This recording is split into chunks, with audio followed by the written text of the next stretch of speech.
ભૂપેન્દ્રસિંહ ઝાલા એક મહિના સુધી સંતા કુકડી રમ્યો, પણ આખરે સીઆઈડી ક્રાઇમે ગઈકાલે તેને ઝડપી પાડ્યો। ગઈકાલે સાંજના સમયે બપોર પછી વિસનગરના દવાડા ગામેથી અને એક ફાર્મ હાઉસમાંથી ઝડપી પાડવામાં આવ્યો અને પાછલા 12 કલાકથી વધુ સમયથી બે આઈપીએસ અધિકારીઓ તેની પૂછપરછ કરી રહ્યા હતા। અનેક ચોંકાવનારા ખુલાસા થયા છે, એની આગળ વાત કરીશું, પણ અત્યારે એની સામે કાર્યવાહી થઈ રહી છે। જજના ઘરે તેને હાજર કરવામાં આવ્યો છે। આગળ શું 14 દિવસના રિમાન્ડ પણ માંગવામાં આવશે, તમામ વિગતો જાણીએ પ્રતીક પાસેથી। પ્રતીક, નુપુર, આ રાજ્યભરનો ચકચારી કેસ છે અને હાલ આ કેસમાં જીપીઆઈડી એક્ટ કલમ લાગવામાં આવી છે અને આ જ ક્રાંતિ જે આરોપી છે ભૂપેન્દ્રસિંહ ઝાલા તેને સીઆઈડી ક્રાઇમ દ્વારા જજના ઘરે રજૂ કરવામાં આવી રહ્યો છે અને આ જે ગાડી છે સીઆઈડી ક્રાઇમની તેની અંદર ભૂપેન્દ્રસિંહ ઝાલા બેઠો છે અને થોડી ક્ષણોમાં તેને જજના નિવાસ સ્થાને રજૂ કરવામાં આવશે અને 14 દિવસના રિમાન્ડ છે તે આરોપીના માંગવામાં આવશે। અલગ અલગ ગુનાની તપાસ માટે આરોપીના રિમાન્ડ માંગવામાં આવી શકે છે 14 દિવસના। ગઈકાલે જ આર્થિક ગુના નિવારણ શાખાએ મહેસાણાથી આ આરોપી છે ભૂપેન્દ્રસિંહ ઝાલા તેની ધરપકડ કરી હતી અને અગાઉ ધરપકડથી બચવા ભૂપેન્દ્રસિંહ ઝાલાએ સેશન્સ કોર્ટ તેમજ હાઈકોર્ટનો સહારો લીધો હતો અને હાઈકોર્ટમાં તેમજ સેશન્સ કોર્ટમાં તેના દ્વારા આગોતરા જામીન અરજી પણ મૂકવામાં આવી હતી। જોકે કેસની ગંભીરતાને જોતા નામદાર કોર્ટ દ્વારા તેની બંને આગોતરા જામીન અરજી હતી તે નામંજૂર કરવામાં આવી હતી અને આખરે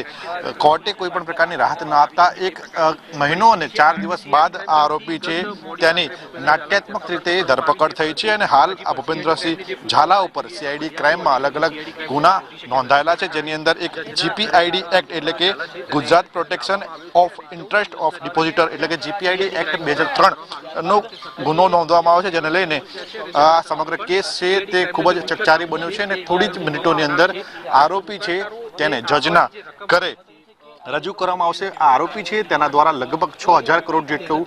મોટું કૌભાંડ રચ્યું હોવાનું હાલ સામે આવી રહ્યું છે, કારણ કે તેણે અલગ અલગ રોકાણકારો પાસેથી 1ના 4 ગણા રૂપિયા આપવા માટેની લાલચ આપી હતી અને છેલ્લા કેટલાક સમયથી તે રોકાણકારોને રૂપિયા પરત નહોતો આપતો અને આ જ કારણથી તેના સામે ગુનો દાખલ થયો હતો। ગુનો દાખલ થયા બાદ આરોપી નાસ્તો ફરતો હતો, અલગ અલગ જિલ્લામાં અલગ અલગ રાજ્યમાં તે ફરતો હતો, જેના કારણે તેને પકડી પાડવા માટે અલગ અલગ ટીમો પણ બનાવવામાં આવી હતી અને આખરે ગઈકાલે સાંજે મહેસાણાથી તેની ધરપકડ કરવામાં આવી છે અને 24 કલાકની અંદર નિયમ મુજબ આરોપીને કોર્ટમાં રજૂ કરવો પડતો હોય છે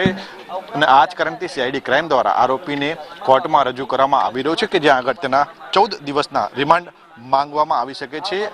જો રિમાન્ડની વાત કરવામાં આવે તો રિમાન્ડમાં અલગ અલગ મુદ્દાઓ છે, તે મુદ્દાઓને લઈને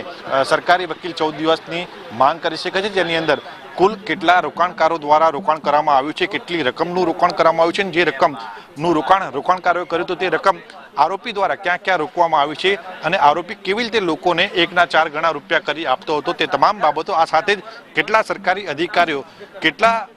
પોલીસ કર્મીઓ, કેટલા ક્રિકેટરો સહિતના કેટલા લોકોએ આની અંદર રોકાણ કર્યું છે, તમામ મુદ્દાઓની તલસ્પર્શી તપાસ કરવા માટે આરોપીના 14 દિવસના રિમાન્ડ માંગવામાં આવી શકે છે। આ સાથે જ આરોપી 1 મહિનો અને 4 દિવસથી ફરાર હતો, ત્યારે આ ફરાર આરોપીની મદદગારી કોણે કરી હતી પોલીસથી બચવા માટે તે સહિતના અલગ અલગ મુદ્દાઓ છે, તે મુદ્દાઓને લઈને સીઆઈડી ક્રાઇમ દ્વારા આરોપીના 14 દિવસના રિમાન્ડ માંગવામાં આવી શકે છે। કેટલા દિવસના રિમાન્ડ મંજૂર કરવામાં આવે છે એ જોવાનું છે, કારણ કે રિમાન્ડ દરમિયાન ઘણા બધા ચોંકાવનારા ખુલાસા થવાના